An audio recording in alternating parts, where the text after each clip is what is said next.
Hi, buddy. Welcome back. I'm the Strategy Professor, and today we're going to be talking about my top 5 picks for each role in solo queue for patch 8.6 League of Legends. Be sure to check out the description. You can find access to this Google Doc and also have some timestamps if you want to jump around and just hear about your favorite parts. I just did the patch notes video earlier today. It's a doozy. It's pretty long. It's about 2 hours, but it's also going to have the Google Doc and the timestamps as well. So be sure to check that out. I'm going to reference that document some here. Just kind of hit the highlights for you, but you want to make sure that you watch the video as well. I really explain it, go into a lot of details. A lot of other patch notes analysis out there will say, that's pretty good, or that's okay. Yeah, I think that'll be all right. But I actually go in depth, explain why, crunch numbers for you, and give you examples of different champions that are going to be impacted by the various changes. So I think it's some of the most in-depth patch notes available out there. So, put it on while you're falling asleep, while you're driving to work, eating lunch, cleaning the house, whatever. Just put it on in the background. Some good listening for you. Some people have suggested maybe I could do a podcast for some of this stuff. I'll look into that maybe with SoundCloud or something. I'm going to have to make sure that it makes sense, that there's a way that I can do that. But anyways, yeah, maybe that would be like future content. But anyways, let's go ahead and get in here. Okay, so, and my tier list, this is not focused on pro play. This is mostly focused on people who are playing platinum and lower. So there are a couple considerations. Number one, the champion needs to be consistent, needs to put up consistent results, and often that means fairly easy to play a lot of times. Now, there are some exceptions. If some things are just particularly strong or overpowered, or they're really worth investing your time into one trick, then those will be on here. But a lot of stuff, consistency will count for a lot. And then also just being able to function in a more chaotic environment where people are going to be having a lot more gold, they're going to be having a lot more kills, and there's going to be a lot less organized play to shut down certain things, right? So Nasus is a great example here in the top lane. He's very consistent most of the time. He gets a free pass in the laning phase. He does have a rough laning phase against some matchups, but he has a lot of sustain with the current runes that are available with his itemization paths, teleport. He's almost always going to be a force in games unless he gets camped and shut down, and it's a lot less likely that that's going to happen in solo queue. So that's partially why Nasus would be so high versus if this was just a challenger solo queue, tier list or a pro play, you're never going to see Nasus in that. Okay, so he's kind of like a low elo special. So that's just something to note. Also, there can be lots of champions that I don't mention that one tricks could do very well on, or if you're just really committed to the champion, it could do well. So I always feel like I have to put that disclaimer in there for tier list. This is targeted towards a broader audience of platinum and lower, mostly, and it's not going to cover every single individual person watching this. This is just what, I think is going to be strong for a large portion of the population on this patch. That doesn't necessarily mean it's going to have the highest win percentage. Sometimes it will. But that does mean that I think that it has the potential to help people gain a lot of elo who are watching this channel and want to commit to trying to learn these champions and strategies that I'm going to talk about. Okay, let's get in here. All right, so Nasus, he's still number one for me. His champion is so hard to deal with if your team is disorganized and you don't shut him down and the game goes long, if you just can't close out. He's very, very difficult to deal with. I talk about this in all my tier list videos. He gets that innate lifesteal. He can take kleptomancy, gain some extra potions. He can take the bonus potions and biscuits off of that in the inspiration tree. And then he can go second wind and bone plating as a secondary, and it's just really, really hard to push him out of lane. So you have to play a champion that's super aggressive, that can get in his face, do a lot of damage. A lot of those got nerfed on this patch because Duskblade got nerfed. So you're not going to see as many Pantheons that can shut him down early. You're not going to see as many Jaces that can come at him and shut him down early. It's going to be some problems. I mean, Camille and Fiora can kind of put a dent in him a little bit early on, but he's probably going to have his way. He's going to scale up with that. Everybody knows his Q stacks, does a ton of damage later on. Wither is probably the most underrated part of his kit. The slow is absolutely insane. It's up to a 95% slow. This is what a good Nasus will max second. And the cripple is also insane. So that lowers base attack speed by like almost 50%. And the thing that you have to understand how attack speed works is base attack speed things that apply slow, it applies to the base before the attack speed modifier applies. Okay, so just as a really quick example, let's say that you have a 100% bonus attack speed, and there's a 50% attack speed cripple on somebody who has a 0.5 attack ratio. Nobody has something that low, but just as an example, those do not cancel each other out. The attack speed cripple, you know, does not, like 50% attack speed buff does not cancel out 50% attack speed cripple. What ends up happening is if somebody has, you know, plus 100 attack speed on that, they would have a 1.0 attack speed if it's a 0.5.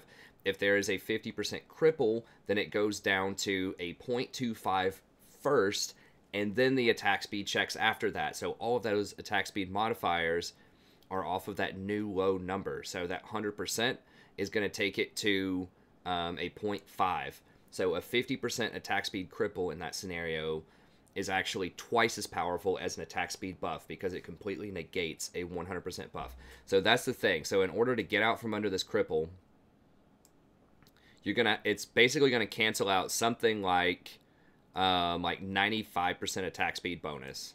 And just to put that into perspective, 95 attack speed as a stat is valued at 25 gold each. That means you're basically robbing whoever you put this on in a fight. You're basically robbing them of almost 2,400 gold. So you just punch them in the face and taking away 2,400 gold off of them. And that doesn't include the slow, which is basically a stun. I mean, you can still do stuff, but you're not moving anywhere. With this max slow on, for 5 seconds, the fight's going to be over in 5 seconds if you do this. Because he's going to go up, turn on his ult, and pop you with like 3 Qs in 3 seconds, and you're going to be dead.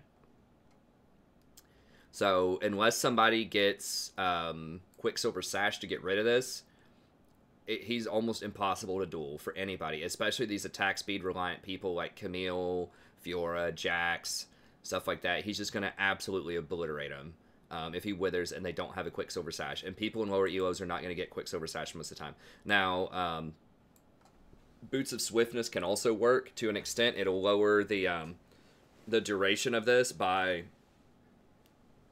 or it lowers the intensity by like 25% or something like that. It's not going to matter. It has to be a Quicksilver Sash or bust, or you have to be near a support who has a Mikhails that can cleanse this off of you.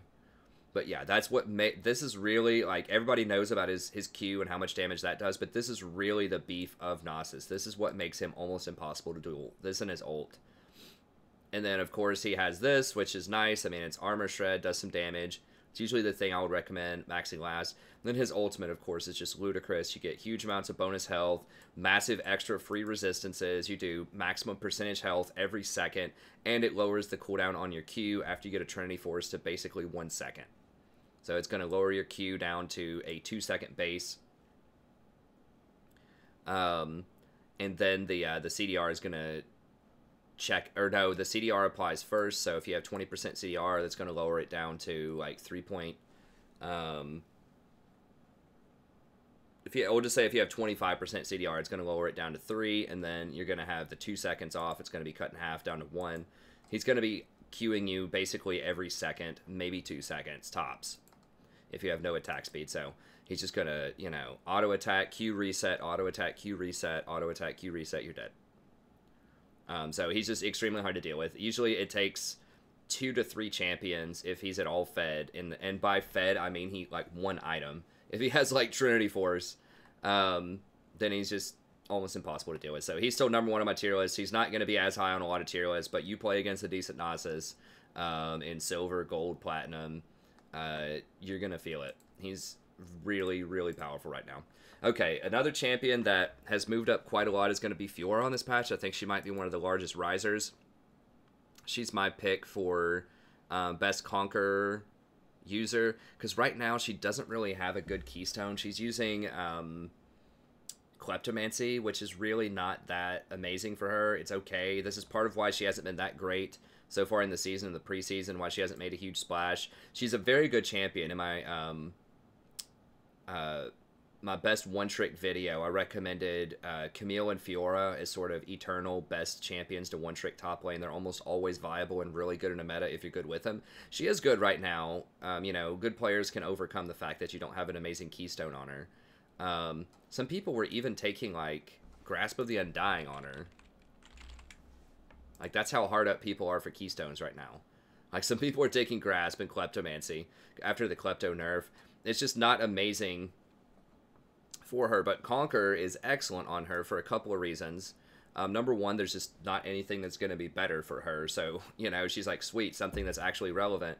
But she also has really nice AD scaling. You know, her Q, her lunge has a really high bonus AD ratio. Look at that. Gets over a 1.0 on something. This cooldown is down by 60%, and she usually gets Trinity. So, you know, this is going to, if you tag somebody with it, it's going to be on like a 2-second cooldown or something late game that has a really high base and a really high bonus AD damage. So the extra forward damage is nice. And then also this gets converted to true damage. Of course, now she already deals true damage when she pops Vitals, so it's not going to convert that damage or help that anymore. But a lot of her damage is off of these lunges anyways. And that's going to add a lot of extra damage to the lunge. The extra AD also, she loves AD because that ends up converting to max health true damage, which is awesome because it's maximum health and it's true damage.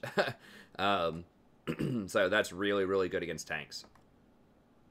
And then her blade work, also being able to convert this to partially true damage on a critical strike hit that crits for 200% is really nice. And then, of course, her ult is already going to do, you know, quite a bit of true damage when you pop all that stuff. It's mostly just having blade work convert to true damage and have a higher AD ratio. Now that doesn't have a ratio on it, but your Q does, and your passive has a really nice AD ratio. So I think she is up front going to be probably the best Conquer user. I'm just going to say it because she doesn't use the other stuff. You know, some of these other people that might use Conquer will use other stuff. Like Jax might prefer press the attack in a lot of cases. But press the attack is not as good on Fiora because she doesn't auto attack as much. A lot of it is lunging around, right? She does auto and reset her autos, you know, with blade work, but she doesn't proc the press the attack really quickly. So that's why I think that Conquer is going to be really good on her. You will see Conquer some on Jax as like a specialty, maybe like tank breaker build, but press the attack on a lot of these champions that might want Conquer are just not going to be quite as good. But on Fiora, it's going to be amazing. She's going to crush tanks. And I think that she definitely might be back with the new Conquer rune in the build path there.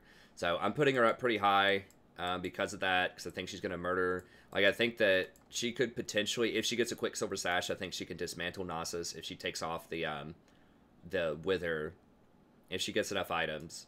So we'll see. I might be placing her a little bit high, but I'm pretty high on Conquer being really good on her.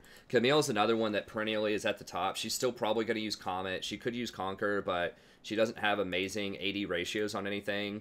The big thing about Fiora is she has such great AD ratios that would benefit from the extra AD off of that. But Camille has still been really strong for quite a while because she can abuse Comet early on in lane. Good harassment. Now, I mean, maybe she uses Conquer with her Precision Protocol. It does buff up her hook shot as well. There's no ratio on her ult with it. I think she'll probably stick with Comet. She might do Conquer, but Comet just gives her such good laning. And the thing about Camille is she split pushes so well. Split push is also really important in this meta right now because Anivia is so good. She's very strong, and it's going to be almost impossible to push through her. So it's really important that you have a split push. Split pushing is always good if you're good at split pushing in solo queue, but particularly in a meta that's dominated by a lot of these kind of siege champions like Anivia.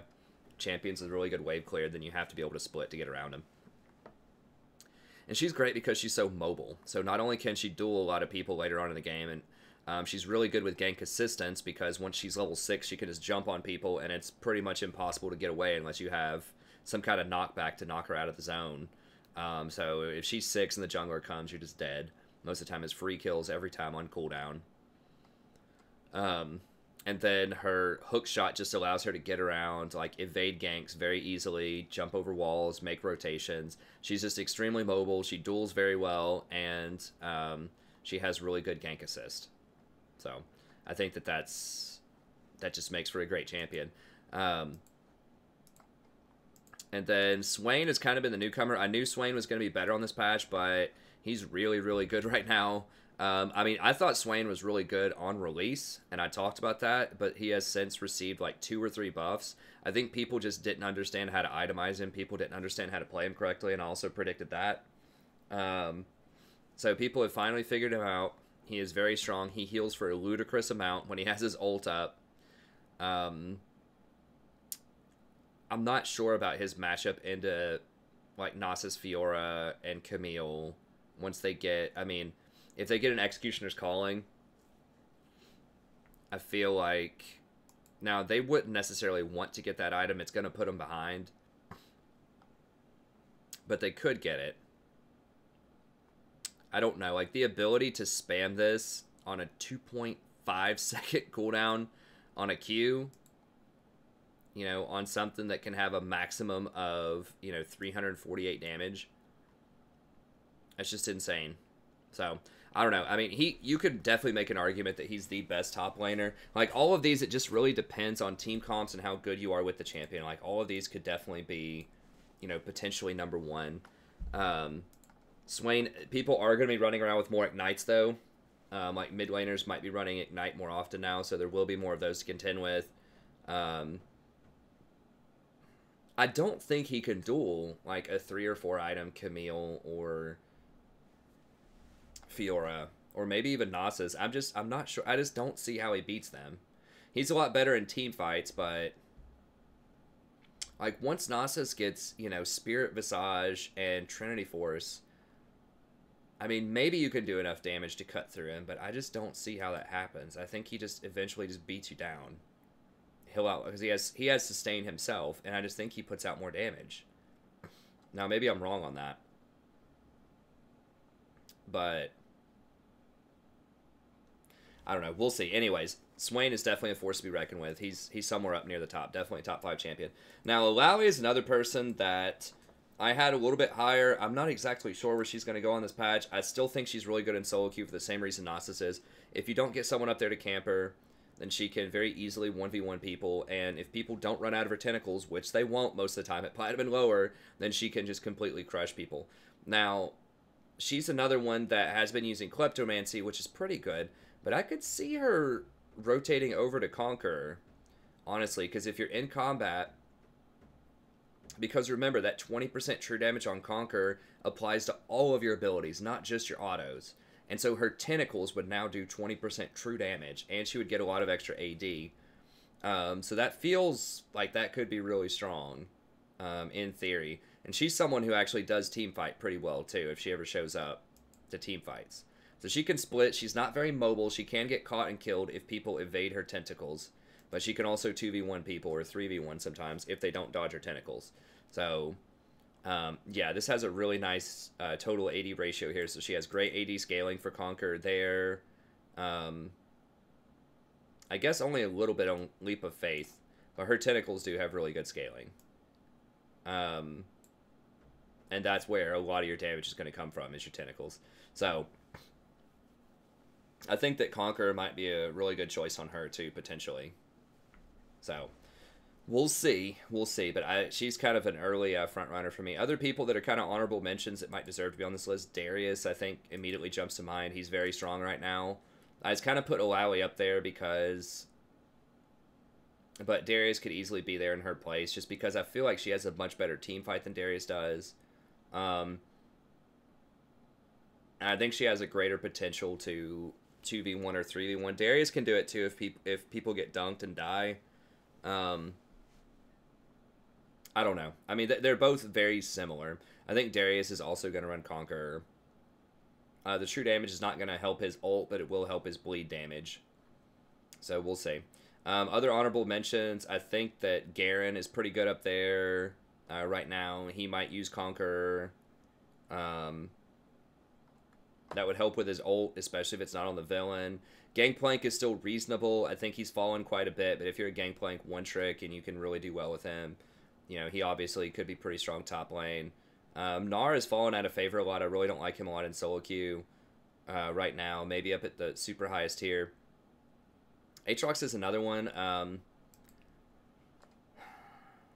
just so used to thinking that Aatrox is terrible, but he has been a lot better lately. He's probably pretty good with Conquer, honestly. I mean, the blood price for the extra physical damage seems pretty strong. That's 75% extra damage. So Aatrox could be really good. He could be a top player. How is he? I don't remember. Now this is from patch 8.5. I don't remember how he was doing pre-Conquer. Yeah, the tanks are all having a bad time top lane. Am I just missing it? Oh, here he is. Okay, it's like 49. I think there's a lot of counterplay to him, but Aatrox could definitely be somebody to keep an eye on with Conquer that could be good. Kled. I think Kled likes press the attack, but, you know, Conquer could be something that's potentially pretty solid on him. He does have high AD. I'm not going to read all that. That's like reading a novel. But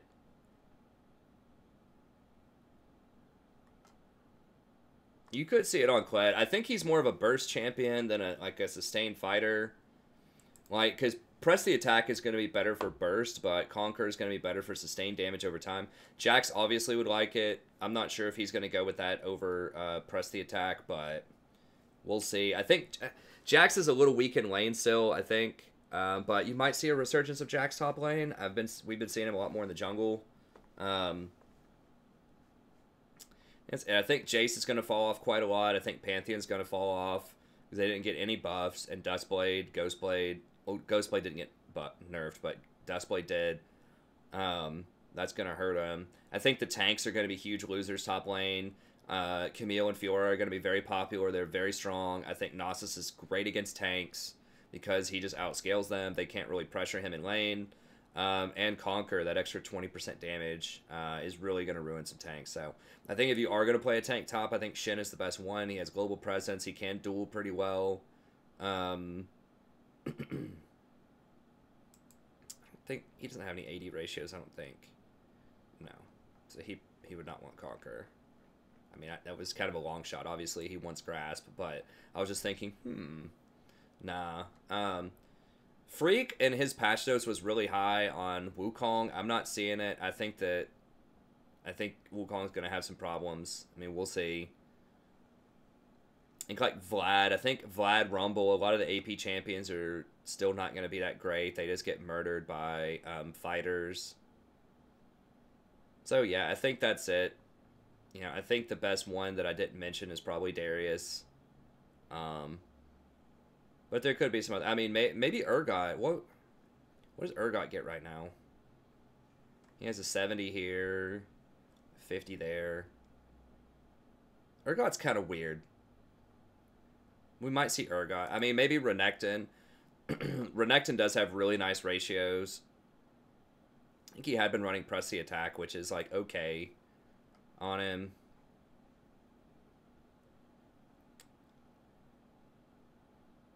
Early game bully. I mean, maybe Renekton makes a comeback with Conquer.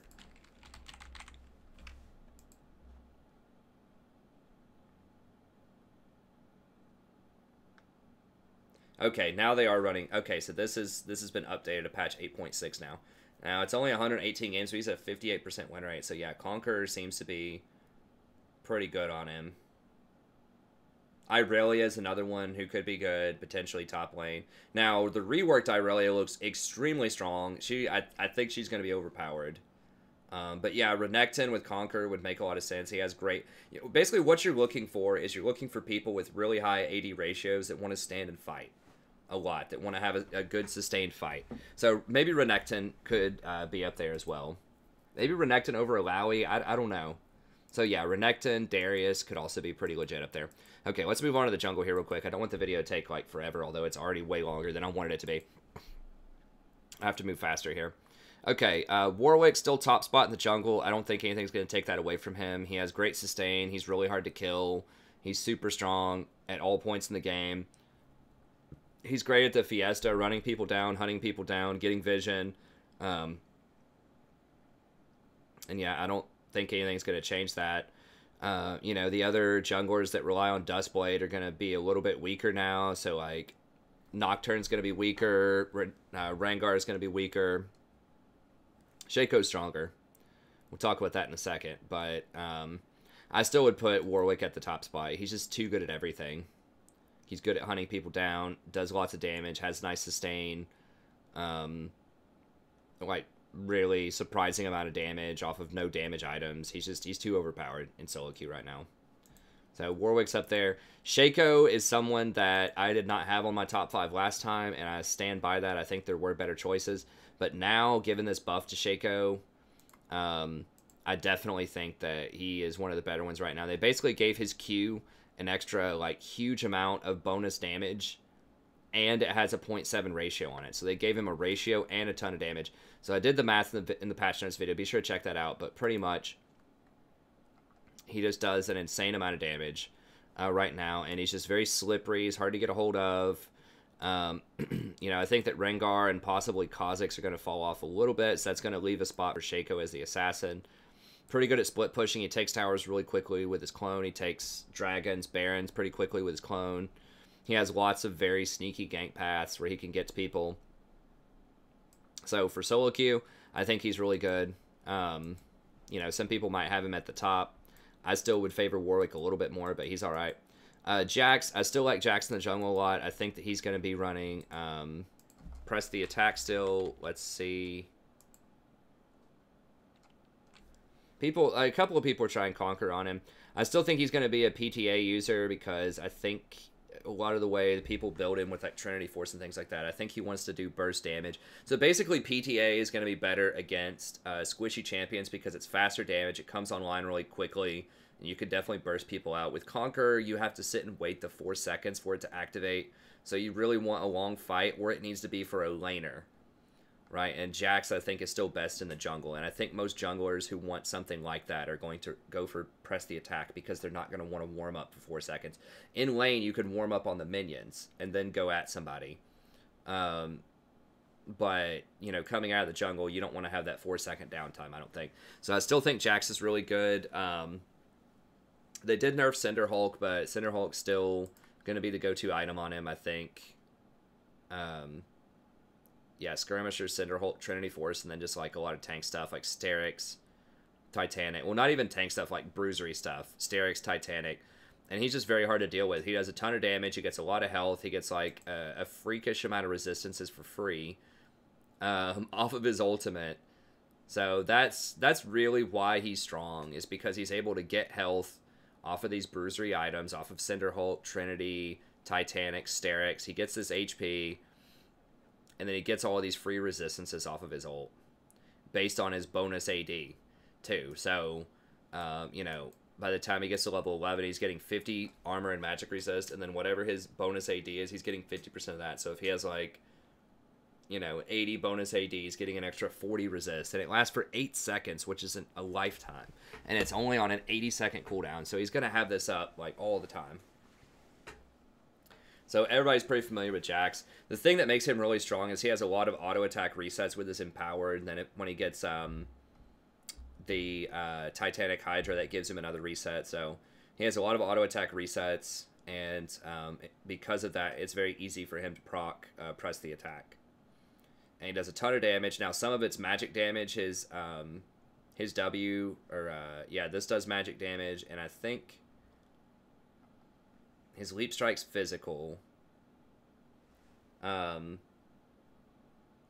every third basic attack that happens quickly does magic damage. So he's a good mixture because he does magic on his ult and magic on his W, but then his Leap Strike does physical, and then of course his normal auto attacks do physical. So it makes it very difficult to itemize against him.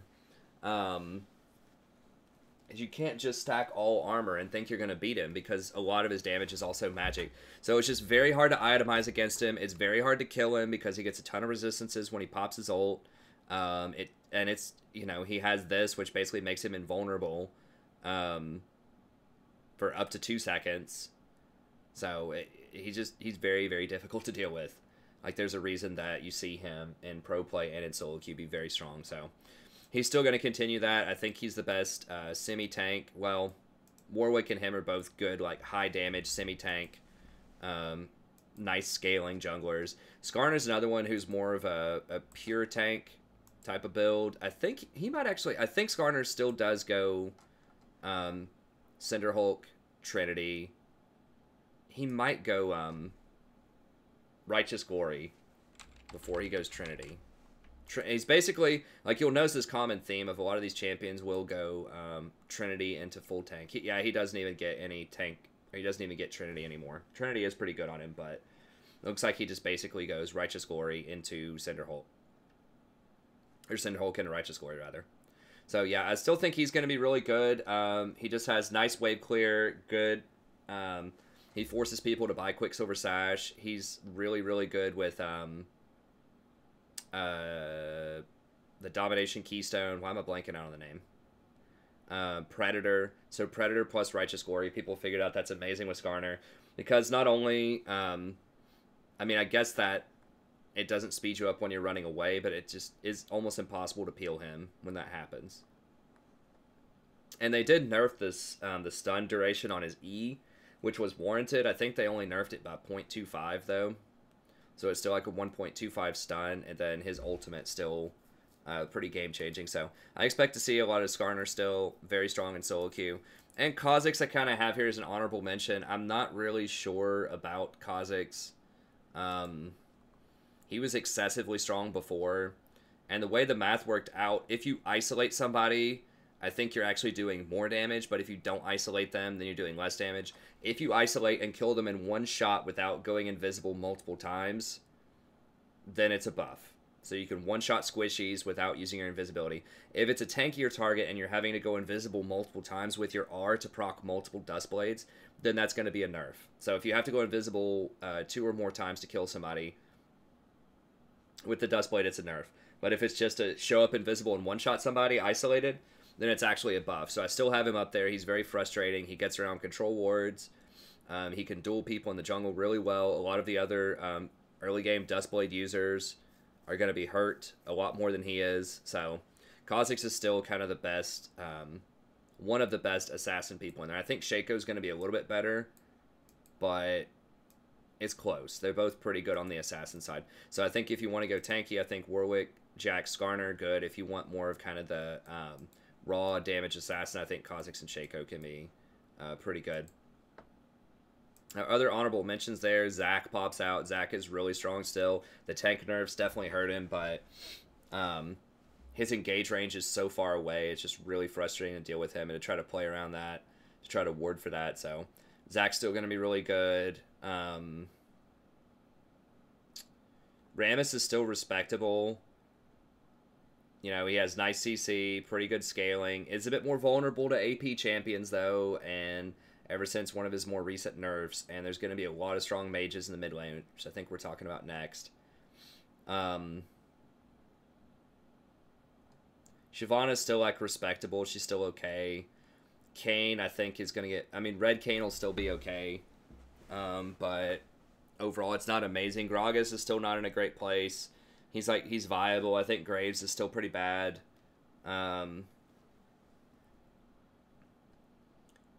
Fiddlesticks, that he did get some buffs, but he's not that great. Elise is, like, not that great right now. There's some champions, like, if you're really good with them, you can make them work. Lee did get buffed, but I don't think he's going to be amazing. Udyr's still, like, okay as a solo queue. Zen's not that great, I don't think. Volibear is someone who was, like, super hyped up, but I think people have figured out how to play around him a little bit more. I think he's just a worse version of Skarner. So, you know, he's still serviceable, sort of, kind of okay, but I think he was pretty overhyped for a little while there. He was winning, and they did nerf him a little bit, but...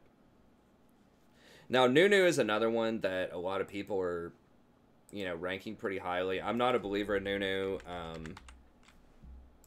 He is a good counter jungler. He does have a high win rate. He's kind of like the new, like, Ivern, where he's sort of this supporter type of jungler, right? Where you just end up getting, like, Locket, Knight's Vow, stuff like that, and then Blood Boiling your 80 carry. So he's okay. I don't have good experiences with Nunu. It's just, like, if your team doesn't know how to play around counter jungling, it doesn't work. Like, if you don't push lanes, if you don't help him, support him when he goes to go counter jungle, he can get caught out and killed pretty easily. His damage output is pretty low overall. His utility is pretty good, like with his Blood Boil and his Snowball applying the attack speed slow, the cripple. And he does get some more traction because now he can get like Locket and Knight's Vow, because a lot of the enchanters aren't going to get those items, and so you don't have to worry about having 2 Lockets on the team. So it is helpful to have a Locket, and Nunu is a good person to do it. I'm just not a believer. In higher elo, he's a little bit better because people play around the counter jungling better. You know, they'll push the lanes and help you out with that, but overall, I just prefer a champion with a little bit more crowd control and a little bit more power. But yeah, those are probably the 2 best. Oh, and Sejuani is still really serviceable and pretty strong too. I just think that, you know, it's kind of the nerfs to a lot of the tanks. I'd rather just have some more damage in there. I'd rather just have Skarner, Jax, or Warwick for a little bit better inevitability, a little bit better scaling. Okay, let's walk into mid lane here. Okay, so Fizz is definitely the top. This champion is obscenely strong right now. Obscenely strong. And he just got a lot better on this patch because they nerfed Abyssal Mask. So, and they nerfed Duskblade. So now other, like, AD assassins can't compete with him. I don't think. I mean, I'm not sure. Zed and Talon, I don't think had super favorable matchups against him. But now their matchups are definitely awful. He just, and I've been thinking about this. I don't understand how this champion is so strong now. It has to be Electrocute plus Sudden Impact. Just gives him just too much power. Because, like, historically, people have been able to push him out in lane. Like, I remember Fizz being down in lane, like, 50 CS all the time. It just doesn't happen now, and I'm not really sure, like, what's up with that, because he doesn't take defensive runes. He always takes Electrocute, Sudden Impact, Eyeball Collection, and I think typically Relentless Hunter, and then he almost always goes with, like, Celerity and Scorch, I think. Or, I don't really see him. Gathering Storm seems kind of troll. Yeah, like, he doesn't even have to go defensive runes, and people can't push him out of lane. I don't know if they're so scared of him, or if just, like, early game, like, bully mid laners just aren't really a thing right now. I'm not really sure, like, what's up with that. But this champion, like, almost always comes out of lane. If he's behind, it's barely, and he just starts one-shotting people. He does so much damage, and he's so mobile, because the thing is, when he hits you with that shark, and then he, you know, comes up on his spear and then lands on you, you're dead. So the thing about that is, like, it doesn't give Janna or Lulu or anybody a lot of time to react to try to protect somebody. Like, they can't exhaust you because you're going to kill them by the time you land because you're untargetable on E. Janna's not going to be able to blow you back. Her shield is probably not going to be enough to save the person. Maybe if she has shield plus Locket, maybe she can save him. But that makes it uniquely difficult to deal with him. Whereas someone like Zed, you know, the Janna and the Lulu have a lot of time to do something about Zed. Or even something like a LeBlanc, you know, they can, like, shield, you know, because those chains take a little bit to go off. You know, they might be able to do something about that. But there's just so little counterplay to Fizz when he gets enough AP and he just hits you with that shark and then lands on you with the E and you're dead. And then he's gone because he's so quick. So he's really strong, especially because champions can't go Abyssal Mask anymore. Galio is going to be falling out. People aren't going to be playing him as much. I think that's one of the hardest counters to Fizz. Galio did get nerfed recently, and he can't go Abyssal Mask anymore. And Conquer is a rune now, so people can actually kill Galio. So, you know, I think that the rise of Fizz and how strong Fizz is going to make Malzahar stronger, because Malzahar is one of the few people that I think can kind of keep up with him, because Malzahar can go for, you know, obviously he can't be fished when he has his shield up. Fizz doesn't have a good way to pop that shield. He doesn't have any kind of poke. So, you know, and then Malzahar can obviously ult him as well. And that's going to allow the jungler to come up and kill him. So, and Fizz really doesn't want to have to get a Quicksilver Sash. If he has to buy a Quicksilver Sash for a Malzahar ult, he's going to fall pretty far behind. So, I think that the rise of Fizz is going to make Malzahar go up in ranking quite a bit, because he's one of the only champions that can kind of cleanly answer him. Now, Malz probably won't be able to kill him by himself.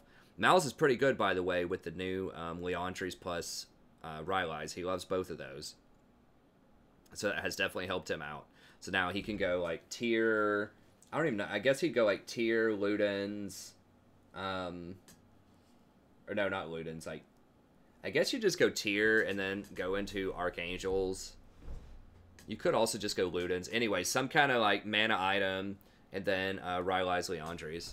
So, but yeah, anyone except for Malzahar is pretty much Malzahar. Galio's fallen out, is going to have a hard time with this. I mean, he has great matchups against pretty much anybody else in the lane, is what it seems like. So, I think he's the must-ban. If he's not banned, you have to ban him every time. The other must-ban champion is Anivia, I think, right now. She just has... That's one of Fizz's problems, is if he falls really far behind, then, you know, he has no wave clear and he can just get murdered. But the likelihood that he's going to get... that he's going to be successful, that he's going to go on a roll is really high. So that's why I have Fizz a little bit over Anivia right now, is just because they're removing Abyssal Mask, and then you're going to see a lot less Galio, I think, in the mid lane. And just you're going to see less tanks overall. So Anivia is super ridiculous, super strong. I talked about her last patch. I'm not going to spend forever talking about her, but, you know, she has really high ratios. She's excellent with Tier. She's excellent with Leandry. She's excellent with Deathcap, and all of those got buffed last patch. And I said Anivia is going to be super strong. People are figuring it out. You just can't push through this champion. If you do not have a good split pusher on your team, you will not beat her. Like, it's that simple. You cannot team fight and beat her. You cannot siege her. You have to go around her through split pushing. So, you know, if your team has something top like a Teemo or a Scion or, you know, something else that really can't split push that well now, an Ornn, you know, those types of champions that just want a team fight that can't really split, you're going to have a really hard time winning the game. Because she's so oppressive. You cannot siege her. It's so ridiculously difficult to siege through her ultimate. And she just walks around and farms everything on the map. If she ever does catch you with a Q, you're dead pretty much. She's going to one-shot you at 2 items. So, she's really, really good right now. And relatively easy to play. Like, yeah, landing the Q, sure, that's a bit harder. Hitting the perfect wall, yeah, that's a bit harder. But you can still press R and wave clear, and that's really the main draw of her. Swain is another one. Once again, people might put him closer to the top here. Some people might call him #1 mid laner. He's really good. He's really good. I would put Fizz and Anivia better there. I think Fizz just is very overbearing right now, as I just described. Anivia has better wave clear, better scaling, I think, but Swain is still really, really strong. So, got to put Swain up there. Malzahar, I explained earlier, I think the rise of, you know, champions like Fizz, champions like Swain, maybe. Because if you can lock down Swain and kill him before he ults, that would be really sweet. So, I think Malzahar is definitely going to take over a little bit here. Not take over, but he's going to become a lot more viable in the wake of these champions. And then Cassiopeia I have here as well. You know, at really high elo, Cassiopeia might be even better than this. And then Rise deserves to be up here too. And Azir, you know, if it's pro play. But those champions are all really hard to play. But Cassiopeia has pretty good wave clear. One thing that's really nice about Cassio is it's very easy to farm on her. So that's one reason that I have her up here, especially early on. You can just use those Twin Fangs to farm very well. But yeah, she's going to have... I feel like she has a tough matchup into Fizz and Anivia. But she can put out quite a bit of damage. So other champs that, you know, I just mentioned Azir. I think Azir will be particularly strong with... there's a goofy build. I don't know if people would do it, but it's possible with Nashor's Tooth plus Ginsu's Rageblade plus Deathcap on Azir. And I did the math here. Basically, if you... Nashor's Tooth plus Ginsu's Rageblade, the total Ginsu value is going to be like 4,300 or something. So it's going to be like 155% efficient. So it's going to be a really sweet item on him. Then once you get Death Cap, and if you want to know all about the new Gensu, like I said, be sure to check out the video. I talk about all of its new stuff. But basically, once it gets fully charged, then it can give you up to 25% additional AP. And I think auto-attacking, even if it's through your minions, I believe it charges it. If it doesn't charge it, then, you know, it's a terrible item.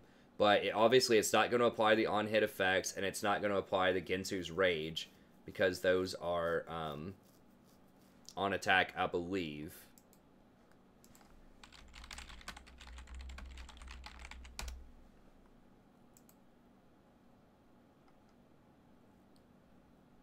Yeah, it triggers on-hit effects, which doesn't apply to the soldiers. However, I think it will still stack this, so you'll still get the 24% extra AP, and the 48% extra attack speed, and that's what matters.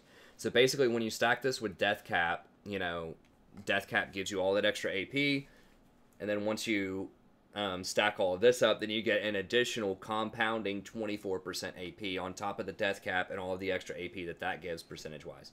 So, it sounds goofy, but I think Nashers into Gensus into Death Cap could be extremely good on Azir. You'll get a ton of AP, you'll have a ton of attack speed, and you would have to do this with because Nashers is going to scale because it's going to give you the 25% extra attack speed, and it's going to give you 20 extra AP on Nashers. So this is going to make your Nashers worth, you know, an additional, I think that's 625, right? Plus, it's going to make your Nashers worth like an additional 1,060 gold if you run Gensu's. In addition to Gensu's itself, you know, being worth approximately, or the extra attack speed that you get off of Gensu's being approximately 2,675. So anyways, I talk you through that entire example. If you want to know about that, be sure to check it out in the other video. But I think that build, if that gets popular, if people figure that out, Azir might come back. He could be pretty strong, because that's going to lower his build path, I think, quite a bit, because Gensu's is only 3,000 gold. I guess maybe it won't lower it that much because he's usually going to get Leandries or Rylai's after Nashers. But I think it could be good. It could be good. It might be a little weird, but it could be all right. So I think that Azir, Ryze, there are a lot of good mid laners. Talia's still really good. Twisted Fate's still really good. Who else? Echo's really good if you're good on him.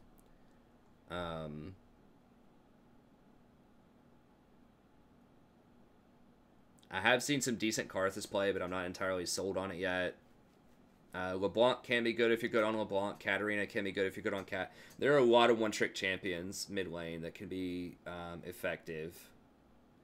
But yeah, the stuff that jumps out to me is probably the best stuff that I didn't put on the list is probably Ryze, Azir, Talia, Twisted Fate. Those would be like the 4, you know, extra ones that I would add in there. Zoe is kind of back, like percentage-wise. She's not all the way back, but I've seen some really good Zoe play. I think she's definitely viable again. Okay, 80 carries. I think Twitch is going to be the top here. A lot of this is because Xayah Rakan is going to fall out of favor quite a bit. You know, their oppressive early game is not as good. Lulu is the best support right now, I think. Twitch is very good with Lulu and on hit. And there's actually a build on Twitch, and we'll see, once again, how long it takes people to figure out about this.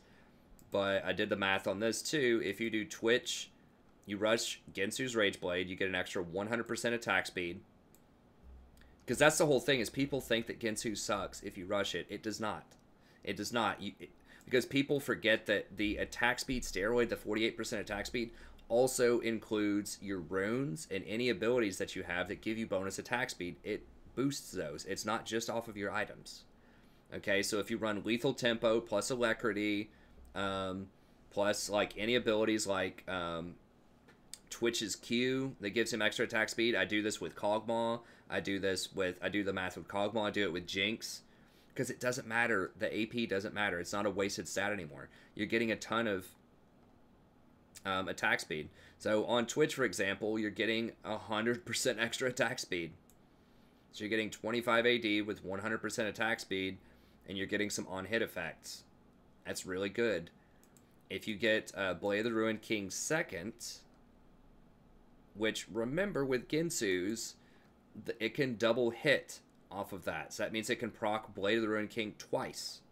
So every second hit will proc Blade a total of 3 times, which is more lifesteal, it's more drain. And, of course, it has attack speed and AD on it, which also scales off of Ginsu's. So once you get 5 points in your Q, so once you are, have fully maxed out your E and your Q by level 12 or 13, you get your 2 items, you get your Blade of the Ruined King, plus your Ginsu's Rage Blade, then you're looking at, this item, the attack speed that you get off of it, totaling about 33.25, and then the base gold that you're getting off of it. If you don't include the AP, you're getting an extra like 19.25 base gold off of it or so.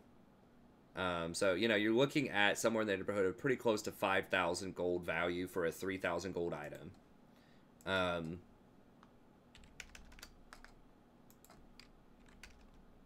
Oops, not that. Did it the wrong way there. Yes, that's like 166% efficient. So I'm not entirely sure that's what people will do. You might also, you could also go Ginsu's into Hurricane if you wanted to. It's obviously not as good with crit if you want to go Infinity Edge after that. But the problem with Infinity Edge, it's a very good item, but until you get an attack speed item with it, it's a pretty bad item to rush. And a lot of times you need a third item even still to make it worth it.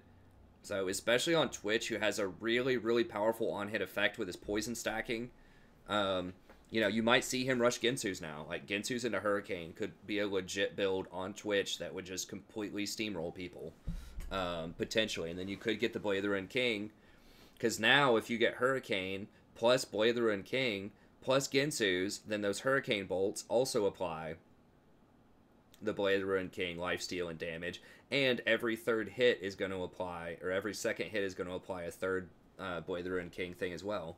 So, and all of those have attack speed, and attack speed gets multiplied off of Ginsu's, and the more attack speed you have, the faster you stack Ginsu's, and so on and so forth. So, you see how all this starts rolling together?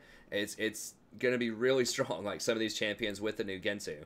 So I think Twitch is going to be the winner here. I think there's going to be a lot less pressure. He's very good with Janna. He's very good with Lulu. I think and he's pretty good with Nami. Those are some of the best supports out there right now. And Twitch is just always really good. He's always good. So I think that he's going to take the #1 spot. Tristana is another one. Still really good. They did nerf her a little bit. Doesn't really matter that much. She's still very strong. Excellent scaling, excellent damage, excellent safety, and that's a key thing for people out there, is that her ult still knocks people back. Her W still allows her to jump like 900 units away. So she's still really strong right now. You could see a Ginsu on her, like a Ginsu's build on her, but I mean, because she does have a nice steroid, she has 110% attack speed on her Q. So in theory, you could see something like a Ginsu's plus a, like maybe a Blade of the Ruined King or something. I don't know. But the problem with Tristana is she doesn't have any other on-hit effects that would benefit off of that. So she's not stacking poison. She's not doing the Varus debuff on-hit thing. She's not doing the Kog'Maw thing. So she probably won't use it. She'll probably stick with her traditional crit build. But the fact that she is really safe, she does scale really well, both in terms of range and damage, and the utility that she brings with being able to take towers so quickly, I think that she deserves to be, #2 right now. Kog'Maw is probably a surprise pick, because people are going to say from the start that Kog'Maw's in the gutter, that he's bad, right? They're going to say, oh, Ginsu's is dead, Kog'Maw's dead. False. Very false. Okay? They did give him back some of his damage. It's not 7% like it used to be, but it is 6% max health damage, which is still really good. Lulu is the best support right now. Lulu's best friend is Kog'Maw, and I've talked about this in past videos because she gives extra attack speed and she gives extra on-hit damage, and it's magic damage. So if he gets Wits End, then Pix is doing even more on-hit damage. And it gives him move speed so that he can actually kite people. So Lulu is extremely good with Kog'Maw. And this new build is extremely good with Kog'Maw. So, you know, if we look at the items on, or like how this works with Kog'Maw, he gets an extra 91% attack speed whenever you finish Gensu's when it's fully stacked. And if you go Wits End second, which is now cheaper, it's only 2,400 gold instead of 2,500 gold. That gives you an extra 20% attack speed. And so you're getting a total attack speed value of almost 3,000 gold off of this. And that is a really powerful item spike now. Really powerful. Especially on Kog'Maw. Because obviously the second hit that you get off of Gensu's it's more valuable on Kog'Maw than almost anyone else in the game because his W is that on-hit damage. So every second attack, you're going to proc this an additional time. So that means you get 3 hits per 2. And that's a really, really powerful effect. And it does magic damage, so when you get Wits End, it lowers their magic resist by quite a lot and does extra on-hit damage. And the on-hit damage is magic, which in turn is going to do more damage because they're going to have less resist. And keep in mind that that resist is lowered for everybody. So when you lower the enemy's resist by 30, or whatever it gets to be, it gives everyone on your team 30 resist. So that Zyra, you know, support that you might have does extra damage. The Azir or the Ryze does extra damage.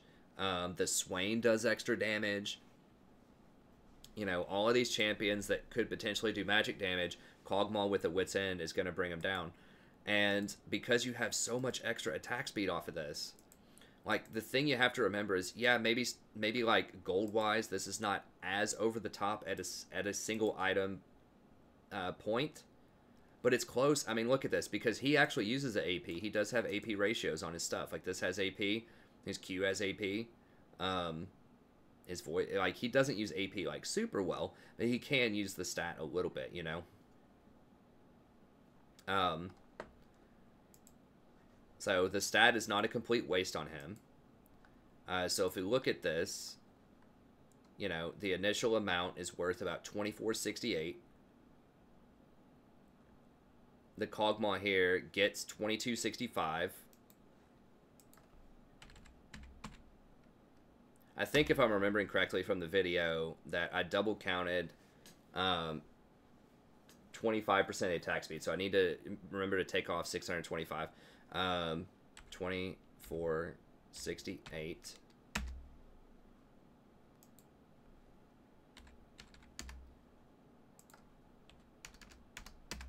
So you're still getting 137% efficiency off of this item, which is really big. Especially because think of what you're trading to get this now. Before, when Gensu's Rage Blade stacked up, what did you get? Right? You got 48% attack speed. And then you got like a little bit of extra AD. You got a little bit of extra like magic damage. You got all these other stats. Now you're just getting a ton of attack speed off of it. Like, that's the main thing you're going to get with this build is a lot of attack speed, and that's exactly what you want. If you're Kog'Maw, you don't care about AD. You don't care about AP that much. What you care about is attack speed, so this gives you a ton of attack speed. You would happily trade those other stats for attack speed, as long as, like, the gold equivalency, you know, makes sense. But, yeah, all you want is a lot of attack speed, and that's what you're going to get off of this item, so... And it's cheaper, so you get it faster. That's a huge thing. It's 600 gold less.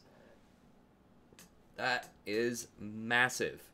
It's so much faster now. Because now you can hit your 2-item power spike at 5,400 gold. Because you have 3,000 off of this, 2,400 off of Wits End, boom. Ton of damage. Versus a lot of other people are going to have to go, you know, 3,400 for, like, Infinity Edge.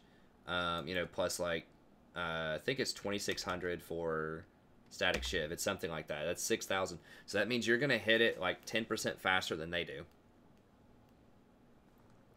So yeah, I think that Kog'Maw, especially with how big Lulu is, once people figure out you can still go Gensu's Wits on Kog'Maw, it's going to be on. It's going to be really strong. And then you could throw in an old school like Blather and King there, or you could throw in a Hurricane, and you would just completely delete people. So I think Kog'Maw is definitely going to be the sleeper of the patch. I think he's back, and I think that a lot of people are not going to realize this for a while, but he's going to be really, really good. So he's my pick for like best Ginsu user right now, because he's the best user of the second hit that you get, the Ginsu's Rage hit.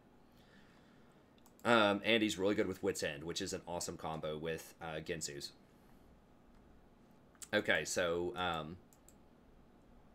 Xayah, I think, is still going to be pretty good. She's going to be less good with Rakan. I mean, a lot of people might still put her up in tier 1, but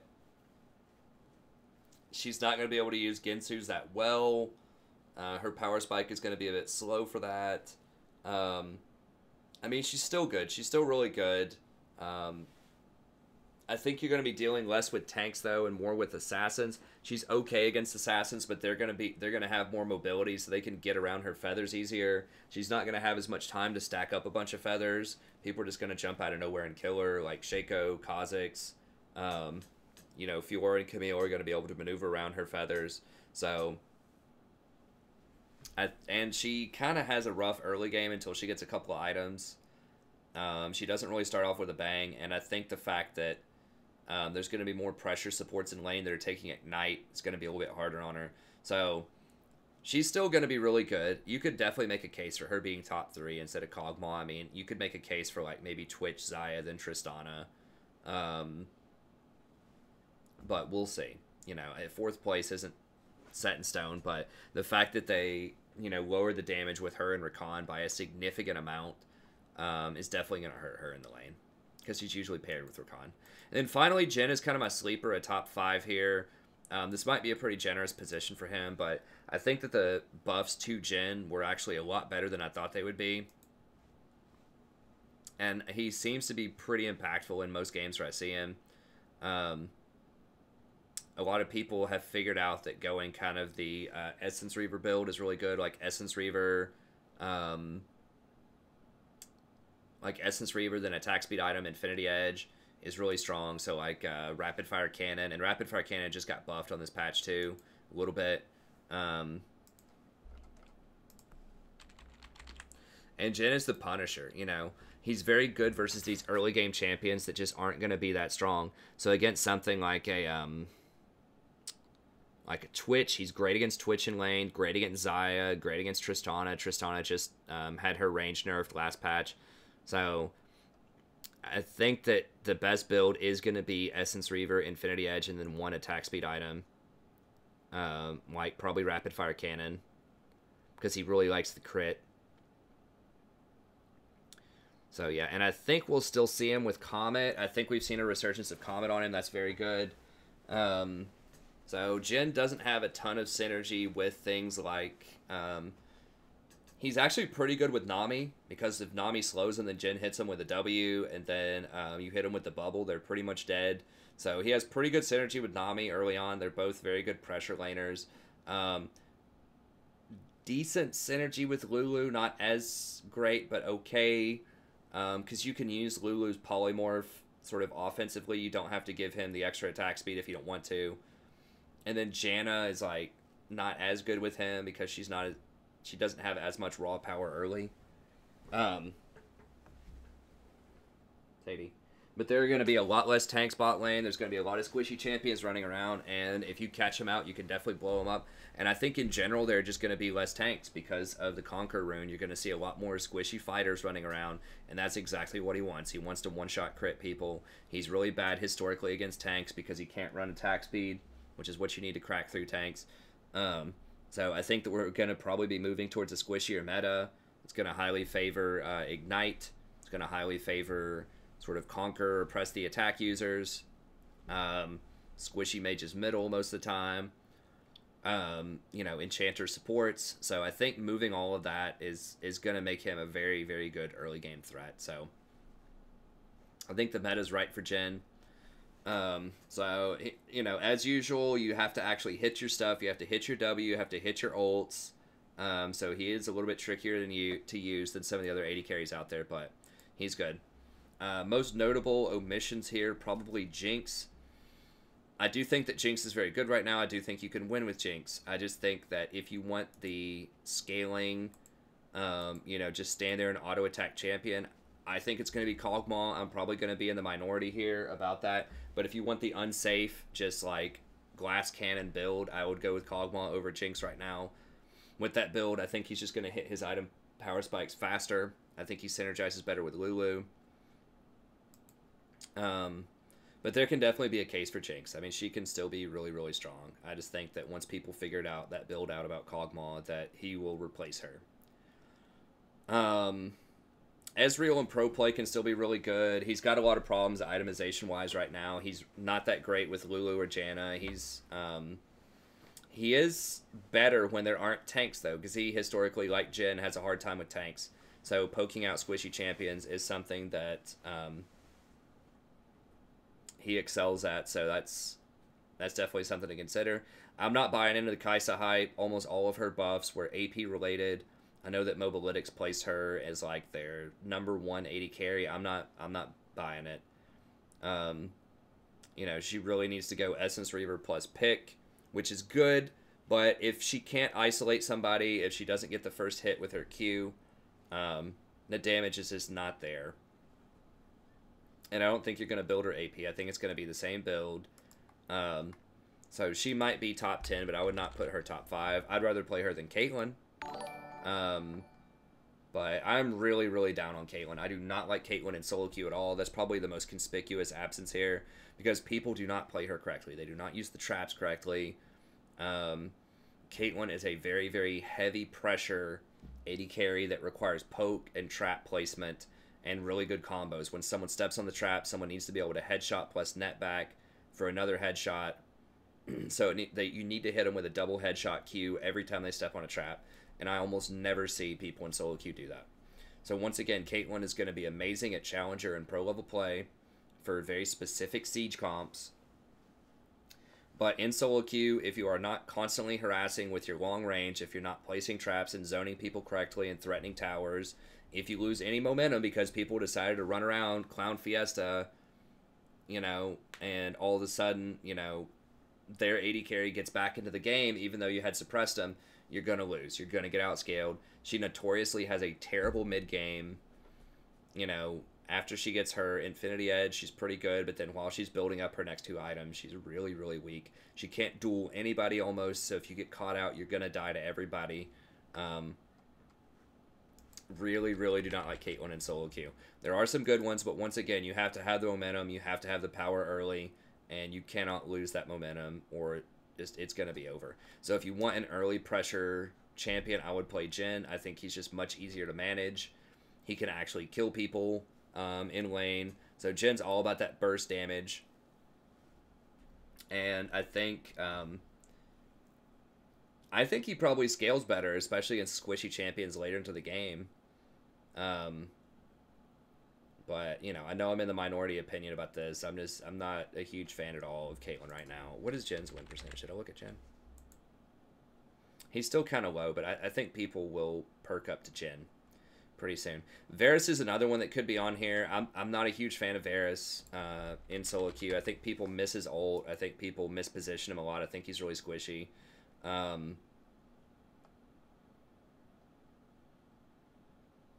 Is anyone doing it? Yeah, okay. A lot of people are still building Rageblade.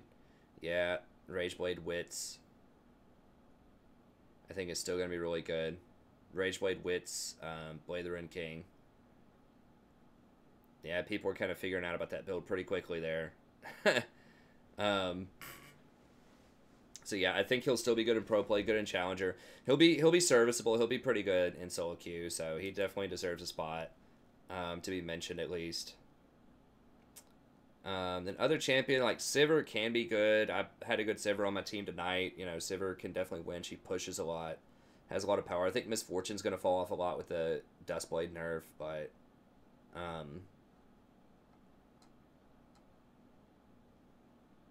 yeah, there might be someone that I'm mentioning there, but I think that pretty much covers most of the bases.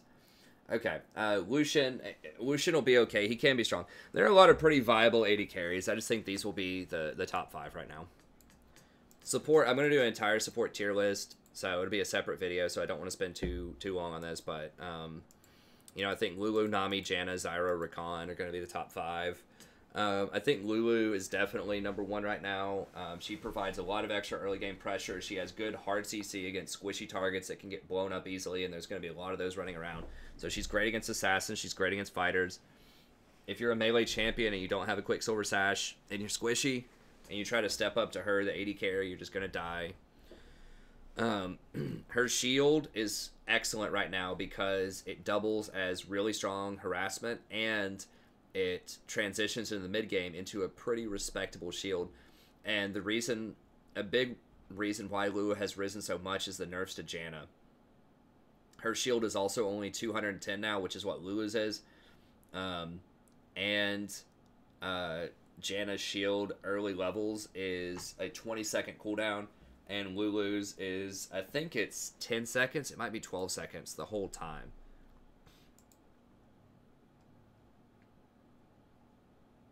$10. So Janna can't get a 10-second shield until, like, you know, level 9 if you're maxing your shield, which you should, but a lot of people will max W, and so you're not going to get it for a while. And then it does pretty respectable damage early on. I mean, this is not, like, amazing damage, but it's also point click. Like, you can't miss this. Then that allows you to combo it together with your Q, which does really nice damage. 80 damage level 1. So Lulu does a lot of damage. I mean, when you Q somebody, you're pretty much automatically going to hit them as well with your Glitter Lance, and you're going to be able to land auto attacks with your picks, enhancing the auto attacks as well. So she does a lot, especially with Scorch and with Frostfang. So yeah, I mean, Lulu, like a couple of rotations of a Lulu, you know, EQ on somebody on an early 80 carry will almost kill him. She does an alarming amount of damage early on in lane. And then this also transitions into a respectable shield. I thought it was a 210 shield. I guess it's only 200. But still, that's a pretty good shield. The ratio's not as high as Janna's if you get AP on her. But she has that. She has a really good steroid with on-hit users, like Twitch, like Kog'Maw. Very, very good with that. Gives them attack speed, move speed, or you can polymorph. And then people who are building a lot of attack speed, you know, people who could potentially use these Gensus, that means you're going to be attacking with picks more, and this does a lot of damage. I mean, at level 9, that's 63 extra on-hit damage. That's massive. I mean, Varus was crushing people down, and he only does, like, 27 on-hit damage or something per auto. She gives people 63. It's insane. I think on-hit's worth, like, 25 each. I've done the math in a past video for this, but, like, I think on-hit's worth about 25 each. It's like you're giving somebody almost like 1,600 gold worth of stats. Just your passive does that. Well, I guess you have to put your shield on them. Another notable thing about this is when you shield somebody, even if the shield breaks, they still have picks on them. So they still get the entire, like, on-hit bonus damage for the full 6 seconds. Whereas on Janna, when her shield breaks, they lose the bonus AD, which is a very important distinction. So anyways, Lulu, I think, is just very versatile, good against assassins, good with a lot of the best AD carries right now, really good with the runes. She uses Airy excellently, uses Scorch very well, and she really likes being able to go into the secondary tree to get second wind and bone plating, which is really nice too. So I think she's positioned as the best support right now. She can be hard to play because you have to choose whether you want to, like, a lot of her spells are dual purpose. So you have to choose, do you want to shield your ally? Do you want to damage the enemy with your E? Do you want to polymorph the enemy, or do you want to speed up your ally, or give attack speed to a core ally? So you have a lot of decisions to make with your W and your E, and it's very easy to misclick that. You know, there's a lot of times where, because you can target both enemies and allies, she's one of the only champions that does that. They aren't skill shots, but they kind of are. Because, like, in traffic, if you're trying to shield your ally and you accidentally damage an enemy, that could mean your ally dies if you misclick the wrong thing with your E. Or if you're trying to polymorph the enemy and you accidentally speed up your ally who's about to run away, or who's about to die, then that could cause their death too. So although there aren't skill shots, there are in a sense, because there's a lot of opportunities to misclick.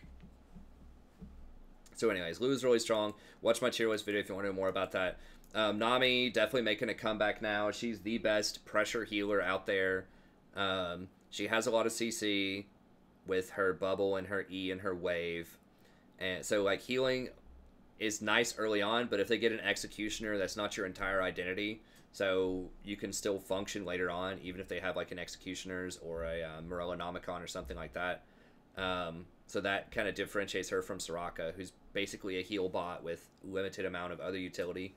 And her big thing is she pressures, so she can attack, and when she deals damage, it also heals her. So that's all built into one spell, which is really nice. And her E allows dive champions to chase people down very well. So the Skarner, the Olaf, you know, all of these other really popular sort of chase down dive champions can actually stick to people better. Shaco, Kha'Zix. It allows them a lot more sticking power with her E, which has an excellent range to, I think, of like 1100. So Nami is very, very powerful right now. And a lot of what has made her powerful, once again, is Janna is a lot weaker in the early game. Sona got nerfed a lot, like 10 times in the preseason if you include her runes. So Sona's been nerfed a lot. Soraka has really hard counters with Executioner's Calling. Janna's early game has been nerfed a lot. And Nami has a really good matchup against Lulu because she can match her in pressure, but she also heals. Although Lulu's going to outscale her later on in the game. So I think that Nami's really good right now too. Janna, still really strong. You know, she's going to be one of the highest win percentage champions always. Very, very strong into the mid and the late game. Great at protecting Kog'Maw, great at protecting Twitch.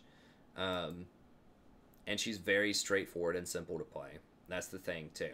And so that's how she has a little bit of an edge over Lulu, I think. Those are both very similar, but, you know, Janna is just easier to play. I think the decisions are much more straightforward. So, yeah, I think Janna's still really good. If you don't think you're going to get pressured out too hard in lane, you know, she's going to be an excellent choice. Zyra is very heavy pressure, very heavy kill pressure, especially now that Ignite is getting a buff and Heal has a 30-second longer duration. That's going to give you more windows to kill people. So Zyra's very good. If she catches out these squishy champions in lane, she will massacre them. If she hits Lulu, Nami, or Janna, especially at gold and lower, I think Zyra is particularly strong because people won't be able to dodge her roots as easily. And if you see kind of these immobile champions coming back, you start to see the Twitch, you start to see the Kog'Maw a little bit more, especially if she's paired with Jhin. Jhin Zyra is an absolute nightmare. You can completely just stomp people in lane, just kill them like 5 times. She's really, really strong right now. And a lot of that is because people are running less tanks. Jhin is coming back into vogue a little bit more, and he's really strong with her. And, you know, she can just delete a lot of these champs early. So I think Zyra is still very, very good, especially she's the best AP support, I think. And especially at gold and lower, she's going to be good. And finally, Rakan. I'm hesitant to even put Rakan in the top 5. He technically got buffs on this patch, but they're like AP buffs. You don't build a lot of AP on him. It doesn't matter as much. Rakan just has a terrible laning phase. It's really bad. Like with Xayah, it's okay, but they just nerfed that portion of it. But yeah, he has a really, really hard time. He's going to get beat up by any of these top 4 in the laning phase. He has some really bad matchups into other champions too, like Morgana.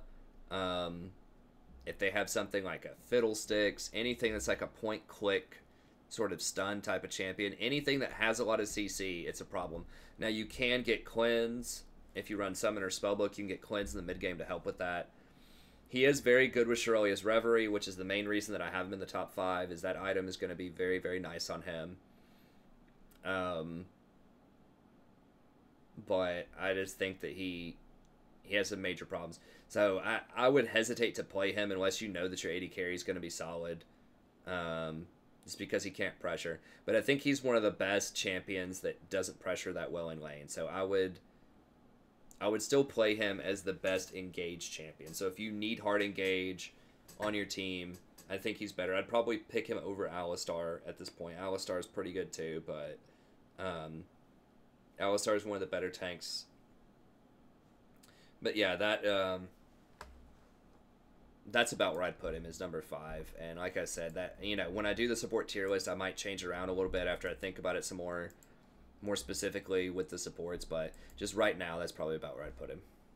Okay, well, that's going to be it. Thank you very much. Have a good day, and I'll see you next time.